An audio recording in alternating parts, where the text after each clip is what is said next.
Morning, everyone. We're getting people joined in on the call, which is great.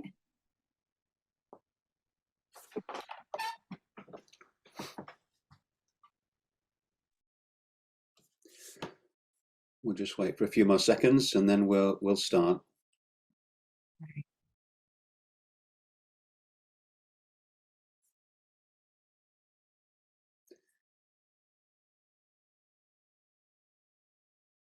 Okay, I'll start now, I think. So welcome everyone. Thank you very much for joining us today. And for those of you who are watching the recording, thank you for watching the recording. My name's Marc Woods. I'm a Paralympian, former Paralympian. I was a swimmer. I swam at 5 Paralympic Games, won 12 medals. I'm now the chair of the Chartered Institute for the Management of Physical Activity, Sport and Physical Activity, CIMSPA. And I'm hosting today's webinar. This is the 5th annual Disability and Activity Survey released by Activity Alliance. For those of you that don't know Activity Alliance, they're the national charity whose work is to close the gap between disabled people's level of inactivity and that of non-disabled people. The survey complements Sport England's Active Life survey, which tracks disabled people's perceptions and experience of sport and activity. In previous years, it's found things like the feeling of felt forgotten as recovered from the pandemic, disabled people finding the cost of living crisis was impacting their activity levels. The full report was an executive summary was published yesterday, the 11th of June, on the activity website. You can find it there, and there's a BSL version and an easy read version available on the site there.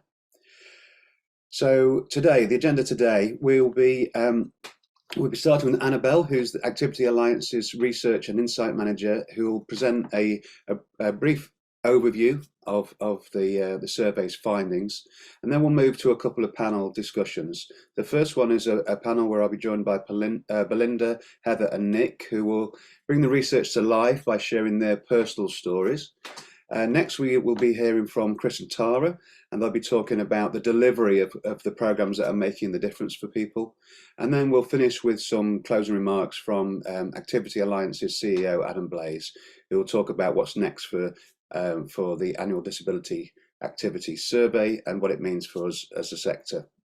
A couple of housekeeping things that I need to share with you. First, you'll notice that you've automatically been muted and your camera is off. That'll stay like that. We'll be recording the session today.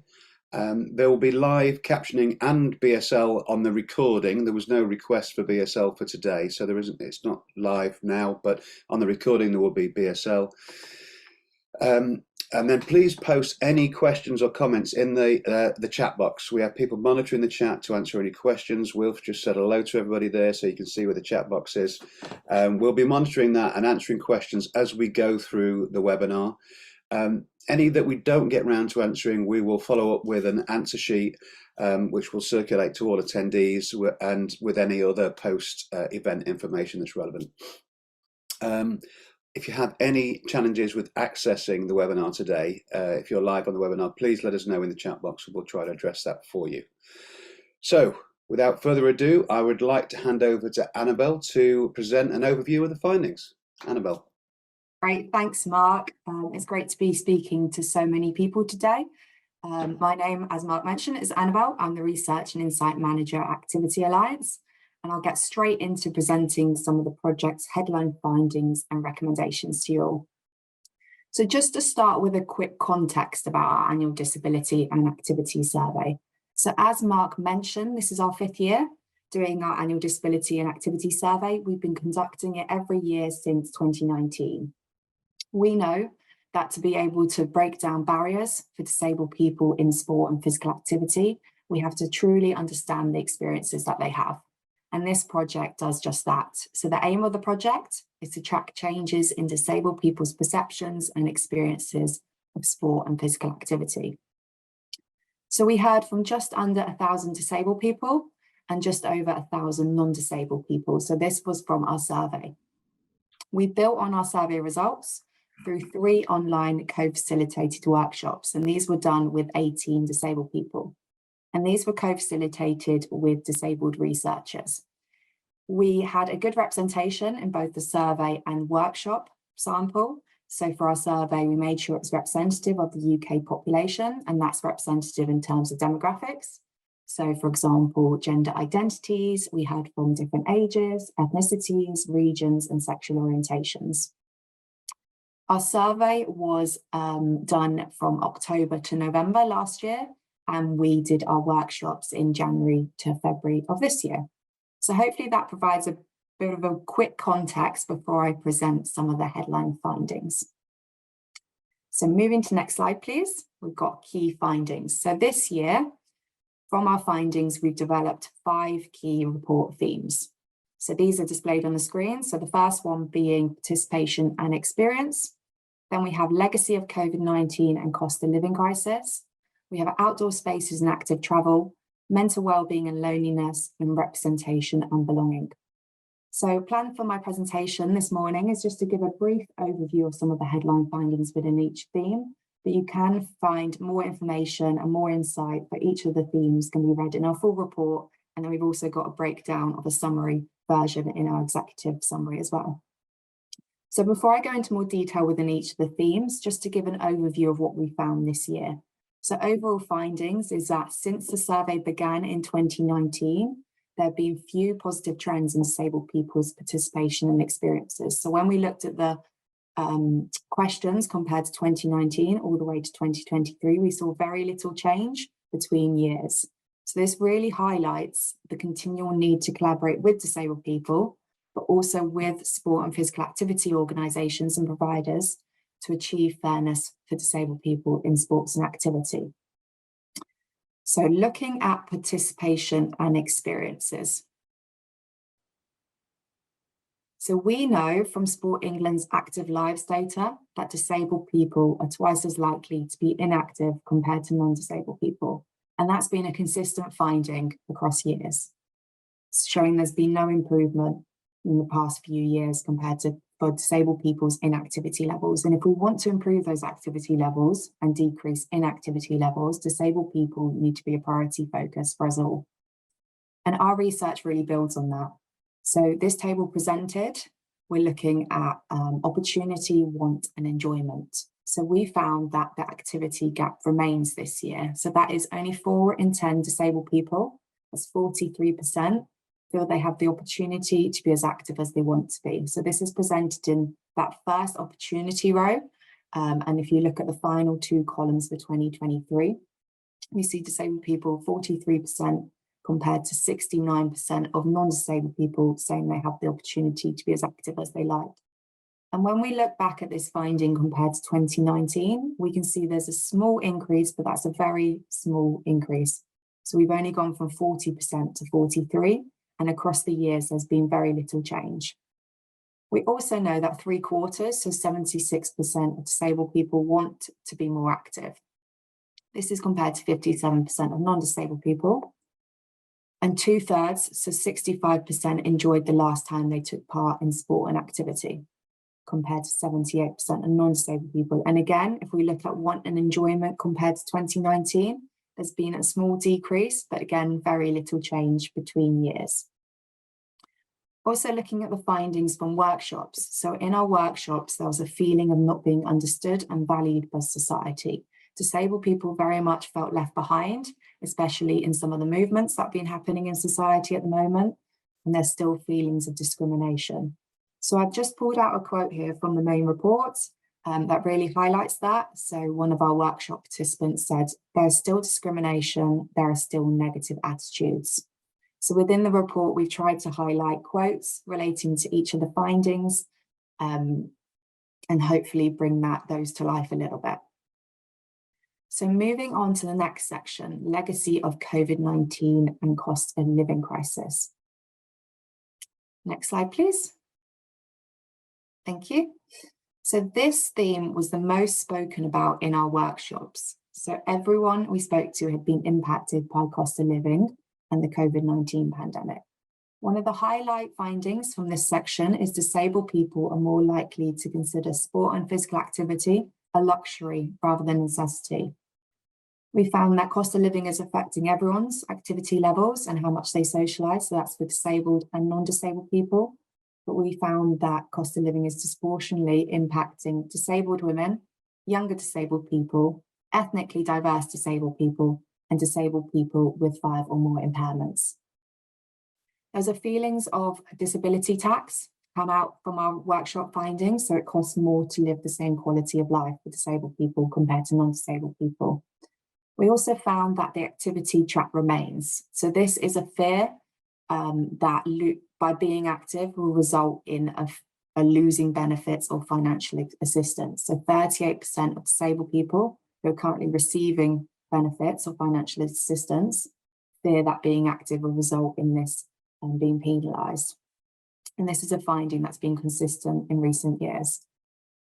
We also found that paid physical activities tend to be one of the first things to go in people's lives, despite recognising the important benefits being active has to persons' physical and mental well-being. So 2/5, so 44%, agreed that when money is tight, the cost of being active is one of the first things they look to reduce.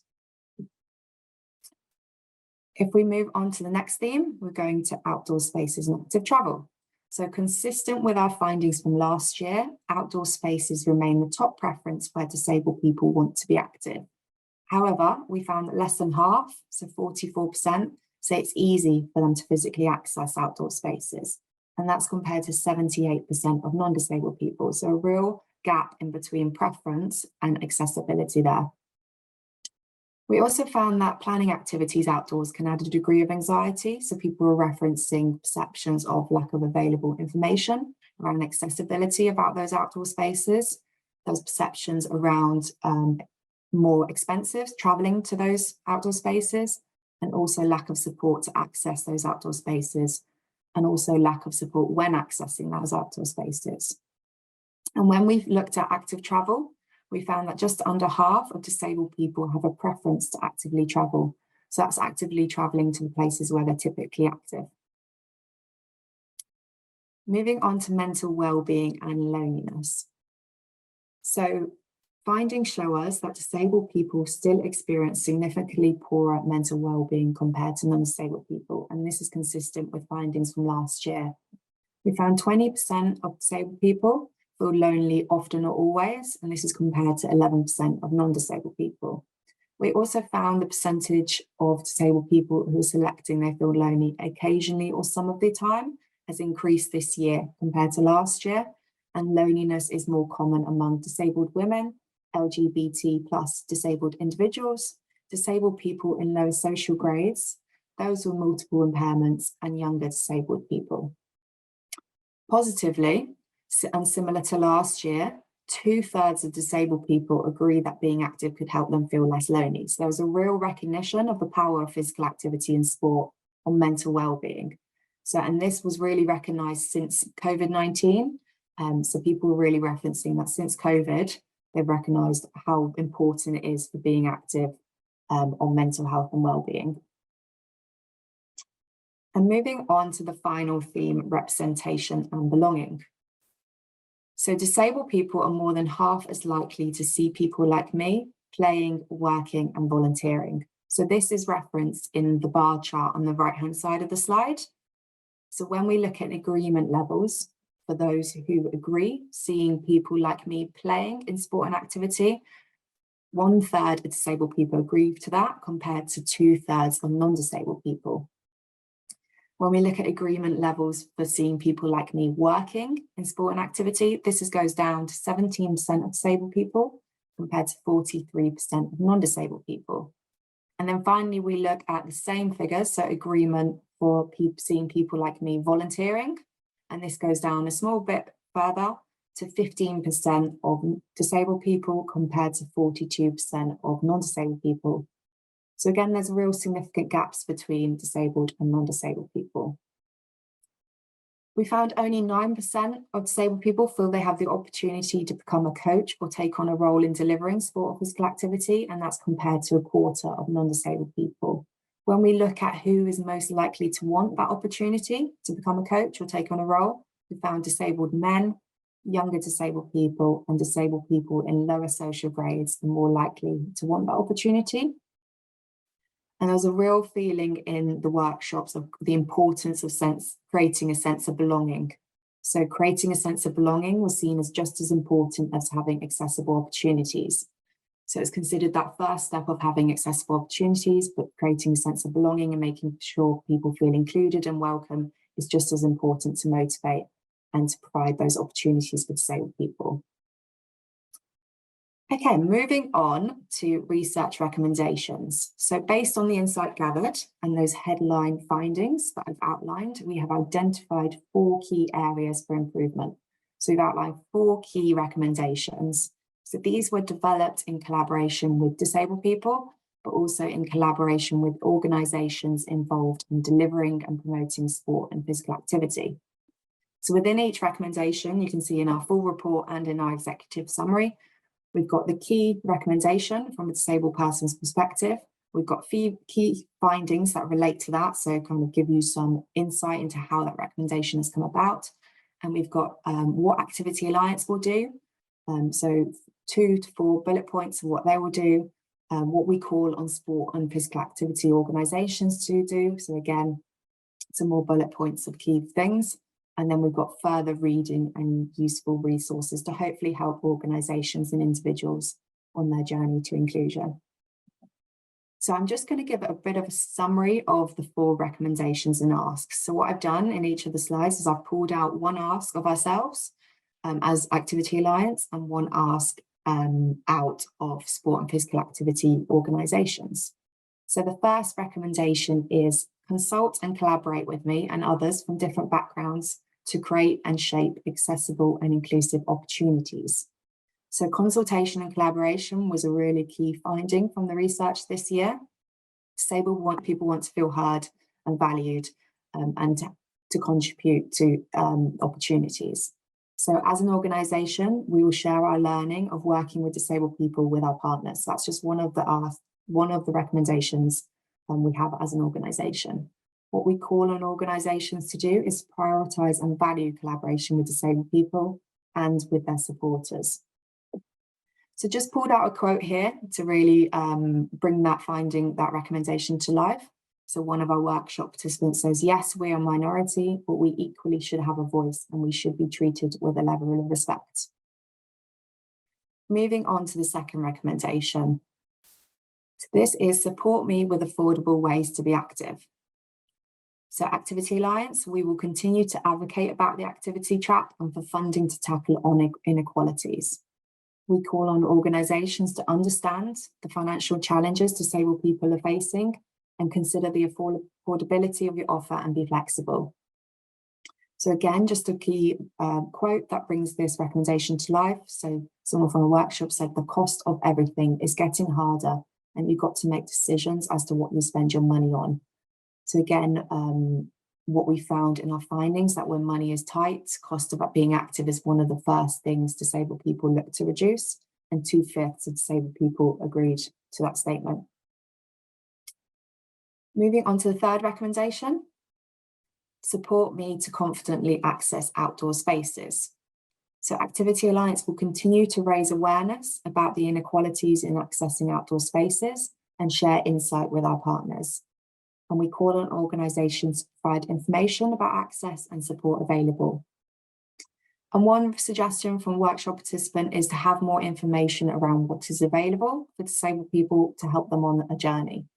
Like when you get to the beginning of a walk and you have a big board that has different treks and trails, so colour coding those as well.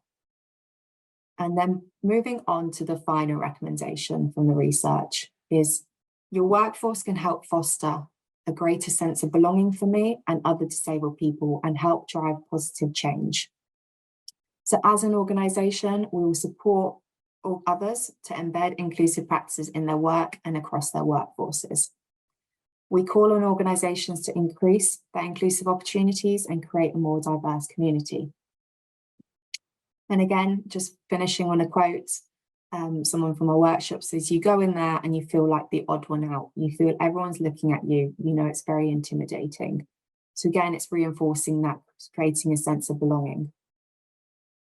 So that brings me to the end of the research presentation. I hope you found it informative. As I said at the beginning, you can read more insight and findings in our full report. There's lots more in there. This is a really quick overview of some of the headline findings. And we've also got the executive summary, which is a summary of the full report. And if you do have any questions, please do write them in the chat. We've got people monitoring that. I'll also keep an eye on it for the rest of this webinar. We do also have contact details at the end of this presentation, so please do get in contact if you've got any questions. Happy to have further conversations. Thank you very much. I'm going to pass back over to Mark. Thank you, Annabelle. That was brilliantly done. Not an easy task to bring all that information together in such a succinct way, so thank you. I'm now going to invite 3 other people to join us on a panel. It's Heather, Belinda and Nick, who have kindly agreed to join us and share their experiences. They were involved with the research and bringing these findings together. So welcome, Heather, Belinda, and Nick. I think is coming as well. There we go. There's Nick. So I'd like you to each of you introduce yourselves briefly and tell us a little bit about your experience of being active. And if I start with you, Heather, please. Good morning. I'm Heather. I live on the on the Staffordshire-Cheshire border, near to the Peak District. I suffer with ME, which is often termed an invisible illness, unfortunately. My main symptom is fatigue and neuropathy, an unusual form which cannot be identified by the NHS. So before I even get out, I do have a bit of a struggle because no 2 days are the same. My ME brings both cognitive and physical disability. Before lockdown, I would say I was 60 to 70% active. So a lot of my time was spent outdoors or also doing classes that were available. And I felt that I was an inclusive part of all those things. I wasn't particularly put into a box of disabled, but I was integrated into the activities. So my life has changed significantly since then. Thank you, Heather. Thank you for sharing that. Nick, would you like to share a little bit about yourself, please? Yes, hi everyone. I'm Nick. I'm from Brighton and I'm an amputee. I lost my leg when I was 3. So I was born with missing muscles in my leg, and I'd have all these sort of different operations when I was younger trying to save my leg. But in the end, sadly nothing worked. So here I am, over 20 years later, still an amputee. But luckily I am quite active. As part of my sort of rehabilitation from all these operations, I've done a lot of swimming. So therefore I was doing a lot of swimming, and eventually I was part of a swimming club, which I still am now, and I compete sort of monthly in competitions. I'm also a football coach and I play football. I do that on crutches.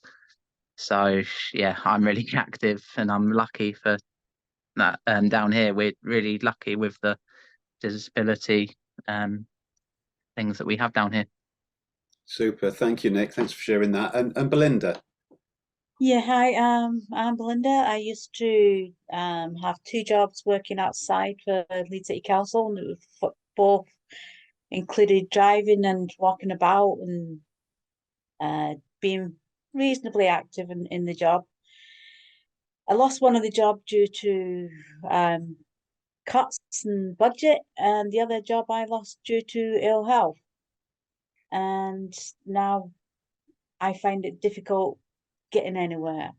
I don't know if it's just my mental health that's telling me I can't do anything, or I just stuck. And I've been trying to find things to do in this area, and there's nothing. Thank you for sharing that, Belinda, and I'll come back to you shortly to pick up on some of that. Can I come back to you, Heather, first though? Annabelle mentioned in the report the cost of living being so important for disabled people who you know, when they took part in the research this year. Have you experienced difficulties with the financing and the costs of taking part in sport and physical activity? Yes, I certainly have. In the cases where the activity hasn't completely disappeared, I find that the price of taking part, it's tripled or often quadrupled. A lot of what used to be available from the public sector, i.e. my local leisure centre and public providers, has now been provided by private. For example, yoga. I used to go to yoga. I used to do this at my local leisure centre for £3 per session. Do it now, it's £10 to £12 for a private class. And whilst it's not related financially, I used to go along and be told, do as little or as much as you can and you want to do. You're part of an integrated class. I now have to look for classes purely for beginners. And there's no mention or assessment of my ability. So I don't want to pay £12 for a less quality class. So I don't go and I can't afford to go. And that's just one example. Everything I used to do has, like I say, tripled in price. Nick and Belinda, have you found a similar thing in the areas that you live in, Nick? Yes, so well, with my work, for example, we offer like a sort of membership. So some of the players that we coach sign up for yearly membership, and it only costs £5 a month, and that covers every session that they do throughout the week.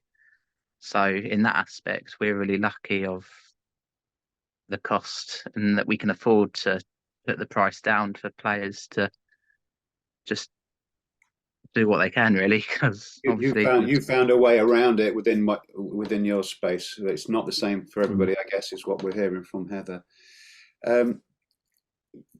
Belinda, can I ask you? Actually, no. I'll stay with you, Nick. Sorry, you mentioned that you were a football coach earlier on, and how important that is for you, and you enjoy that.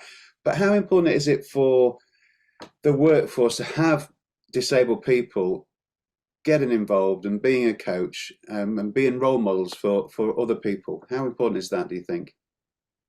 Yeah, I think it's massive. It's a real improvement. I look at some of the people I coach, and some of them are actually amputees like myself, and you can see how much they enjoy playing football or whatever sport it might be. So obviously then they can look up to you and like say, if he's a coach, he's got an amputee and got whatever problem he has, then why can't that be me in the future? And how does it make you feel as well? Yeah, no, really proud. I'm really lucky to have the chance I have done. And do you think in the report there was mention of mental health and as well as physical well-being? Has that experience of coaching and what you've just shared, does it help you with your mental health, how you perceive your mental health? Yeah, definitely. I mean, I do struggle sometimes with anxiety and depression. So the fact that I can go out there and coach all these young people with sort of same problems as myself, it's massive. I find it a real boost. Yeah. No, thanks for sharing, Nick. I really appreciate that. And Belinda, if I could come to you, you mentioned the impact on your mental health of where you find yourself now, and we've just heard from Nick. Would you agree that if you could be more active, it would have a positive impact on your mental health? While I was working, I was going through what I'm going through now, and it did I'd say I have more. I have better days in while I'm working and doing stuff than I do now. I have, as people have said before, I have good days and bad days, and unfortunately, you've got me on a bad day. So it is a struggle, and I would like for to do a bit more than I do, just to get started again, because I most of my life I've worked outside. Now I'm stuck in here, and I don't like it.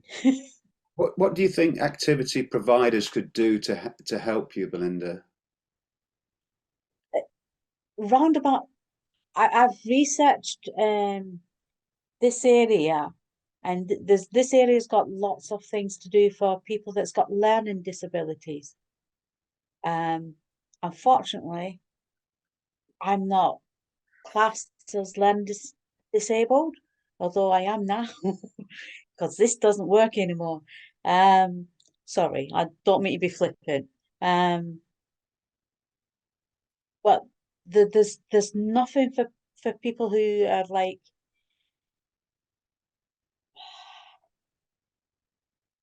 degenerating. There you go. But we're not we're getting worse. I'm getting worse, I think. And there's nothing to help me not get worse. I do all I can in here. I play memory games. I do little bits to try and keep this going. But there's nothing for us. And I have spoken to a couple of other people and I'm trying to get a small group of us to do something together, but it's getting out now. I just don't want to go out. Well, Belinda, I'm sorry that we've caught you on a bad day. There's comments coming through on the chat saying thank you for sharing, and I'd thank you for sharing, even on a day when you're not feeling great. You'll be inspiring people to support people in their local area. So thank you ever so much for sharing that with us. No matter how difficult it is today, it's very much appreciated. I wouldn't mind asking a question with everybody again around one of the findings was about outdoor spaces, and saying that people find say that it's less easy for them to access and be physically active within outdoor spaces. What do we think needs to improve to help access to outdoor spaces?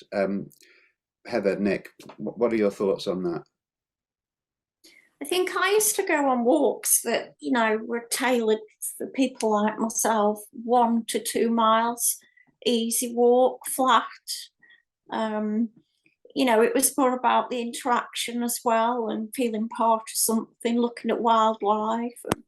And now the only walks available in my area are from extreme walkers, you know, 8 to 9 miles uphill. That's disappeared. And the same with swimming. I used to do aquafit, which again was an opportunity for people to do small movements but enjoy some fun in the water, a form of gentle exercise. And that's been replaced with lane swimming now, because during lockdown the lanes were put in and those lanes have remained, and the athletic type swimmers are using them, and there's no such thing as aquafit or gentle. They're just 2 examples. And I think for me, I used to work for DAFRA in Natural England, and they did the most amazing project, prescription for health, and a doctor could write a prescription for you to go and do activities rather than to take, you know, pills and medication. And when that was actually in situ, it was having significant impact. And I would like to see the return of something similar, where your GP can prescribe those sort of natural opportunities and has a list of the providers available, you know, to make it so much easier. I know that's a long answer. No, it's very relevant. Thank you, Heather. And Nick, what changes would you like to see, either for outdoor spaces or more generally? What do you think we could be doing better?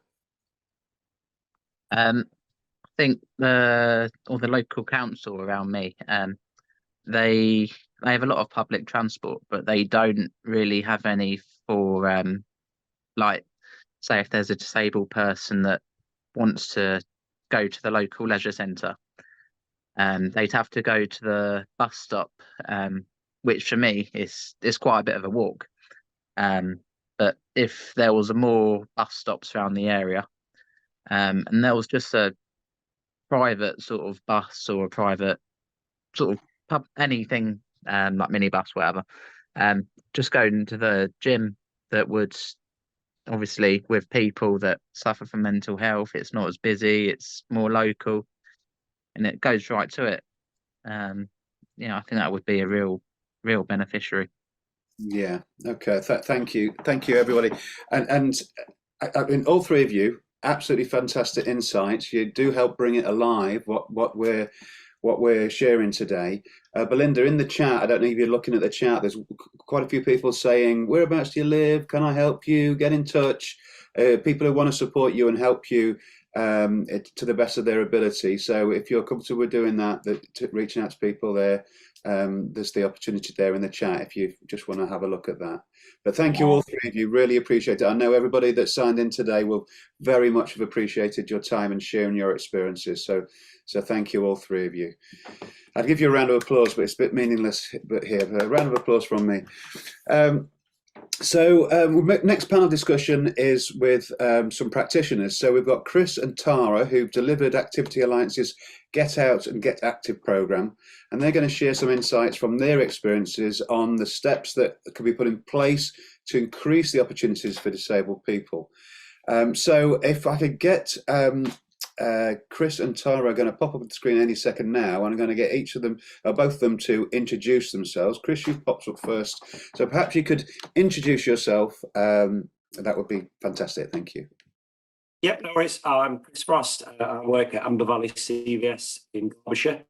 My role is Community Physical Activity and Wellbeing Lead, and I've been working there and the delivery project since July 2021, where getting out and getting active was still hit and miss because of COVID-19. Yeah, thank you very much, Chris. And Tara, could you introduce yourself as well, please?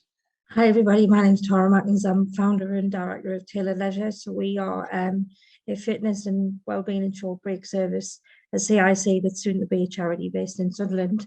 I come from a lived experience as well as a provider. So I set up Tailored Leisure because there was no way to get out and get active as a young mum with cerebral palsy, prior to COVID and way before that. So we set that up based on what people wanted and said they wanted and needed, a little bit like the research, rather than what others thought they wanted and needed. And that's really been the selling point, I guess, of our Go Out and Get Active programme, alongside the Foundation of Light in sunny Sunderland.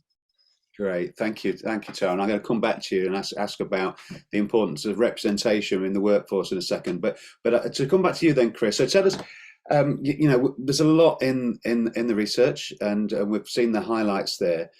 Share a little bit about your experience of delivering in your local area, if you could, Chris. Yep, okay. So when I originally started, there was several GOGA activities already going off within Amber Valley. So the Centre of Voluntary Services, the CVS where I work, we host the social prescribing network for Amber Valley. So I started working with the social prescribers with the intention of introducing the clients and the participants they've got to the GOGA activities that we've got. So I started going out and doing visits, speaking to participants and signposting them to what was out there. The issue that we had, it was very clear that people were so isolated. People had not been out for months, even years, because a lot of the people are vulnerable, so they classed as shielding. And at the time when we were starting, they were still technically not allowed out because the government said people that are at high risk wasn't allowed to go to activities and things like that. So I started working one-to-one with people, and it kind of developed from there. So rather than signposting people to activities to start with, it was actually working with people one-to-one, so helping them do some physical activity at home, starting them doing little movements, just increasing more than what they're doing, because a lot of people had done literally nothing for many, many months since kind of March 2020 when the world shut down. So we developed something called Couch to 5X program. So the 5X is 5 times something.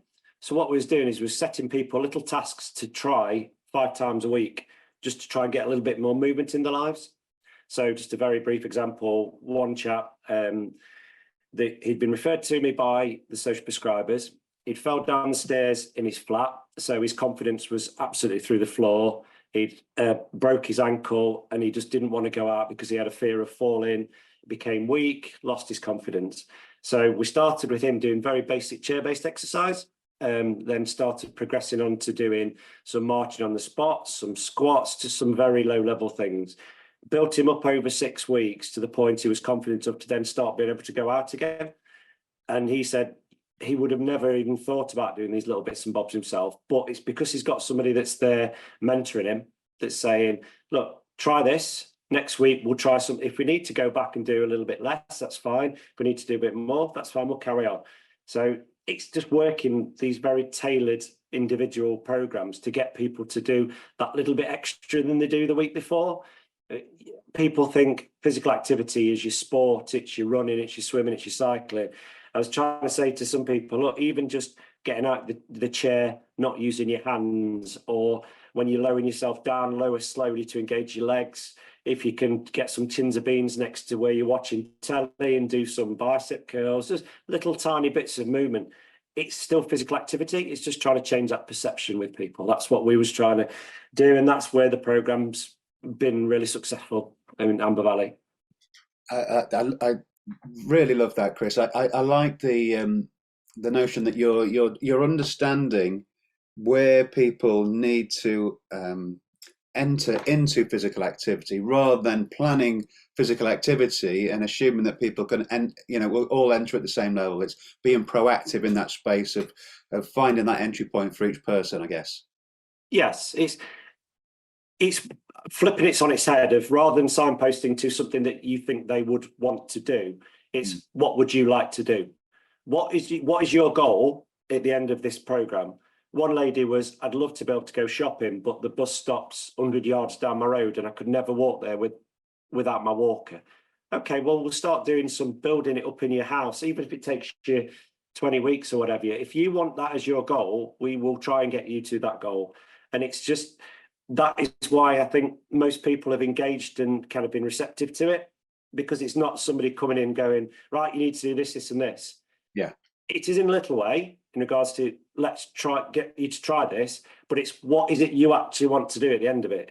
If you went to someone and said, I want you to go to the gym, there's going to be 1,000 barriers there. Whereas if it's all I'd like to do is I'd like to be able to walk from, so one gentleman would park in the disabled bay at the local pub, and he was embarrassed when he got in there that he was out of breath for 20 minutes when his friends was there, and he just wanted to build a little bit up so he wasn't as embarrassed. So it was just doing a little bit each week just to increase his endurance, very little, because he just had the embarrassment of when his friends were there, he just had to sit in silence for a little while because he was out of breath. Yeah. So it's finding out what that hook of what they want to do in the end, what the person would like to achieve or try to achieve, and work backwards rather than the other way around. Yes, that makes total sense. I mean, I didn't think I'd be talking about getting fit to enable to go to the pub, but it's still still a good example of tying it into something that matters to somebody. Tara, can I come to you? Share with me a little bit about your experiences. You've started doing what you're doing because there was a lack of provision, from what I understand. Yeah, absolutely. I'm just laughing about the beer comment, because when I started the program, I wanted to reach the bottle of wine from the bottom of the fridge. So that was my goal. So I think it's really important, because everybody does have a goal, and I think unfortunately sometimes when you do live with a long-term condition, or you're catapulted into some new condition, medical condition that you're dealing with, there isn't the provision out there. Ultimately, I worked a long time within Health Watch provision and used to sit in strategic meetings and talk about health inequalities and where the gaps were, but ultimately programs sometimes weren't filling those.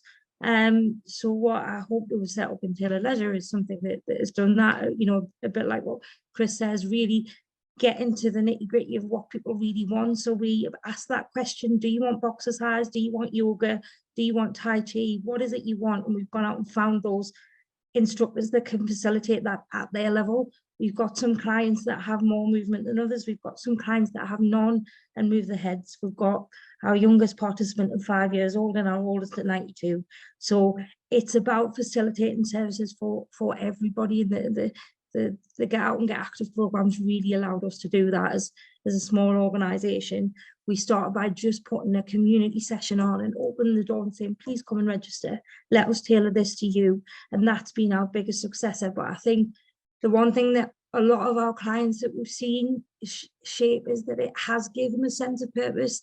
They have felt, you know, some of the quotes about feeling different to others. They don't feel like that in our setting. We've gone from teaching a group of 4 to a group of now 30 people in 4 days a week. We secured lottery funding of 125,000 last year, thanks to the GOGO programme, because we had the proof in the pudding, Mark, of what people wanted. But they want more than that. They come to the 12-week programme and are like, I'd like to help you make teas and coffees. I'd like to help you, you know, we've set up a walk and wheel group that meets once a month on a Saturday. We go for a walk along the seafront. We're lucky with the course where we are, you know. So it's become so much more in the project. We've set up a volunteering program as a result of it, because people have a purpose, somewhere to come where they feel included. I'm all for inclusive gyms and other things, which we've, you know, as part of the volunteering program, we've actually created access champions that go along to the gyms and tell them how they can become more accessible, tell venues how they can become more inclusive, because until we take that lived experience and really use it, we'll never change anything for disability services. Yeah. I completely agree. And then you talk about helping other people find their purpose. It sounds like you found your purpose to a degree as well. You look incredibly passionate about what you're talking about, Tara. Yeah, absolutely. You know, we've seen 1,000 people come through our doors in the last 12 months. It's huge for us to have started with 6. You know, the growth that we've had in such a short space of time, it is my absolute passion, because it's something that, you know, I've faced for 42 years of my life. You know, the services, we talk about the research, but services haven't greatly changed, which I'm often still saddened about. We are getting better at it, but we still have a long way to go to include. And people with, you know, long-term conditions do want to keep themselves well and better, and they can do that with the right tools, even if it is grabbing that bottle of wine from the bottom of the fridge without support on a Friday night.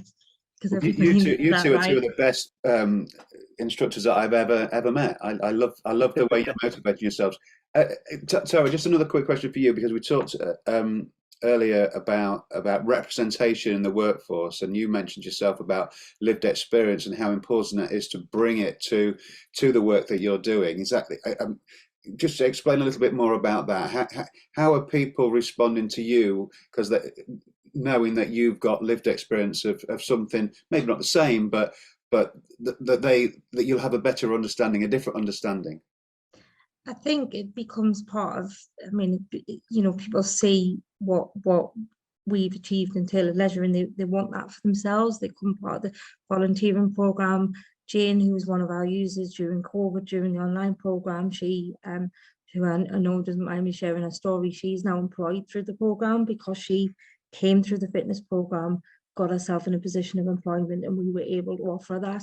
I'm not going to lie, that is still a difficult process. I often still feel, even myself as a leader of Taylor Leisure, that possibly I can't do as good a job as anybody else, because I have barriers in place of my employment. And I think that is a big issue for people. You know, we still hear statements like, it's really nice to see people like you in this position, or, you know, I'm not really sure what that statement means now still in society, but I do think we need to shift that a little bit, in terms of that people do still have skills and do still want to do things, whatever their limitations are, whether that's, you know, mental health, you know, physical disabilities, you know, autism, whatever that looks like.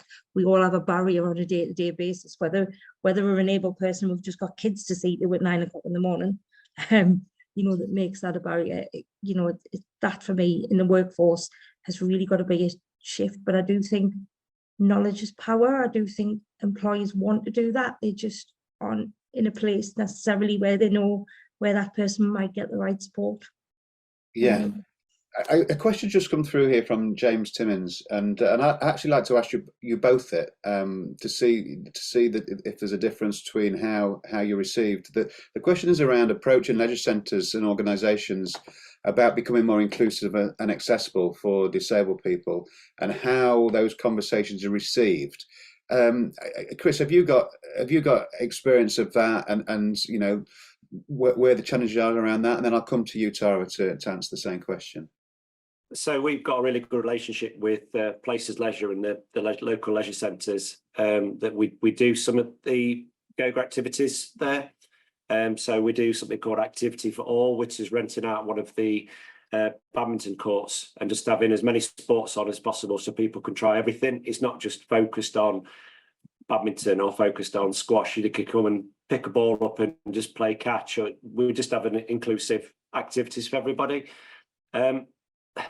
In regards to the centres, they're very inclusive in themselves. I don't really know much more to say about that, to be honest. I just think they work really well. We work with them on a regular basis. A lot of our activities, we started going down the route of using community centres and halls, just for the kind of almost a stigma of leisure centres and gyms with some people that I was talking to. When you start offering them activities that are going to go off in the leisure centres, they automatically think gyms are for athletes, they're for people that that want to go to the gym and lift weights and things. So that's why we started going down the route of using the local community hall, the bowls club, things that are local within the communities that people have got easy access to.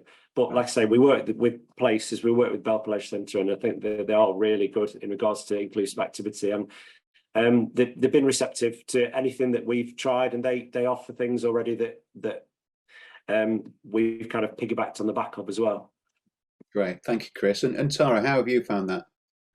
I mean, our services have predominantly been delivered in a community centre just to try and make it more accessible.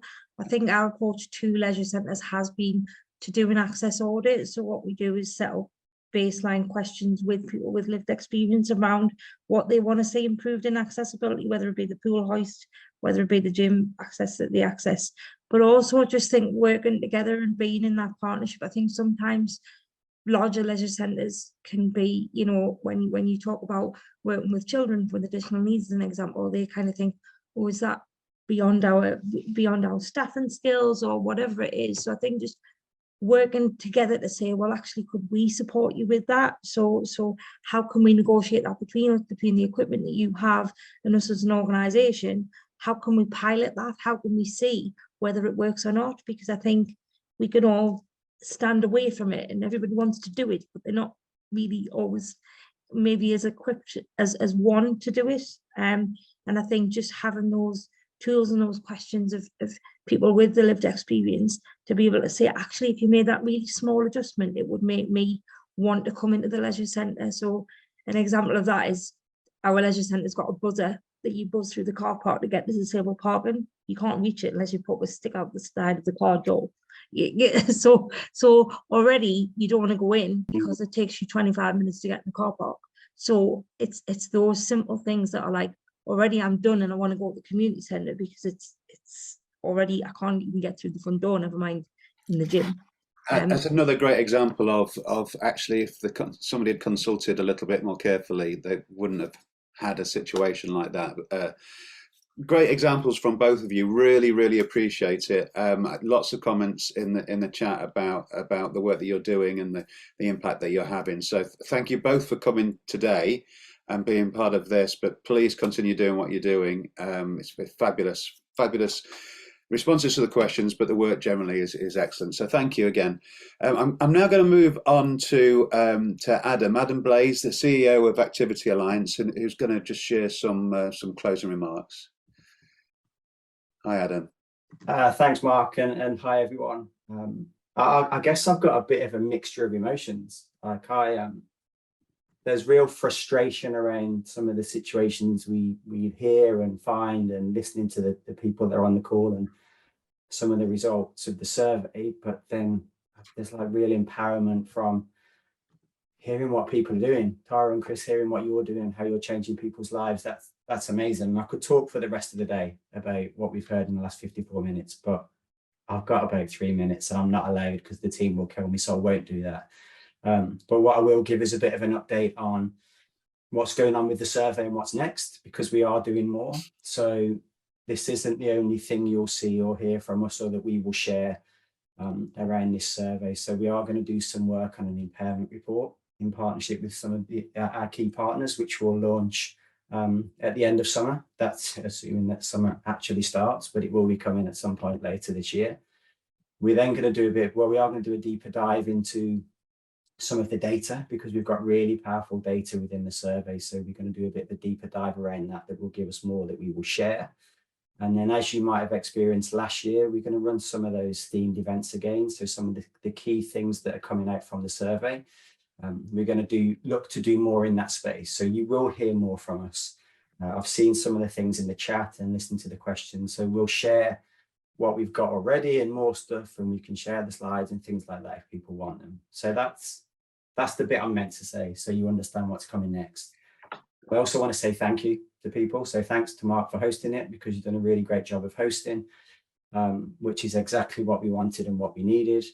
I want to say thank you to everyone that's spoken. There's some really powerful stories that we've heard today that are going to make a massive difference to the way that we look to do things and the people that we're hearing from. So thank you, Heather. Thank you, Nick. Thank you, Belinda, for being so open and sharing your stories. They were really key.